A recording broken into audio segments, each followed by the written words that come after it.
Аяғыңызды қай кезде зақымдап алдыңыз?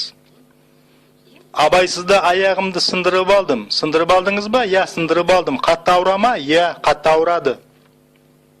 Сіз неге тәуелдісіз? Темекіге. Қанша уақыттан бері? 35 жылдан бері. 35 жыл күніне қанша қорабын тартып тастайсыз?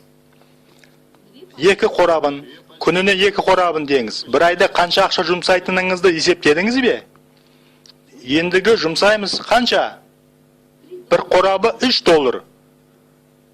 Күніне $7. Кей кездері $15 жұмыс болатын шығар. Епископ, шынымды айтсам, еш есептемеген едім. Өйткені менде темекі алуға қашанда ақшам болды. Мен ендігі 3,5-5 мыңдай ақша жұмсадым. Bir жылдың ішінде, я, 1 жыл ішінде. Сонда 35 жылдың ішінде темекіге 100 мыңнан астам ақша жұмсадыңыз ғой. Дәл солай, тек темекі үшін. Өкінішке орай солай болып тұр.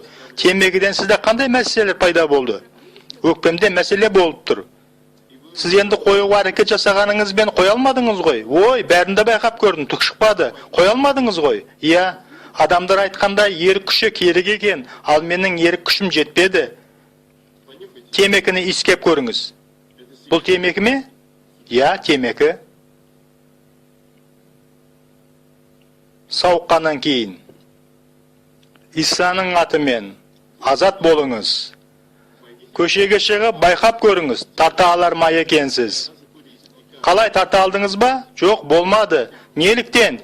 Менде ғыжыл оқсу пайда болды тартуға әрекет жасағанымда. Алайда сіз 35 жылдан бері қолданып келе жатқан жоқсыз ба? Бүгін азат болдыңыз ба? Сыртқа шыққасын темекі тартқым келеді ғой деп ойлағанмын, алайда қыжыл қатты лоқсу болды. Сізді Құдай жарылқасын. Аумин. Аумин. Төмен түсуіне көмектесіңіздер.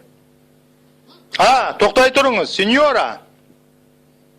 Егерде сіз жүргіңіз келсе, балдақсызда жүре беруіңізге болады. Бұны ешкім күткен жоқ.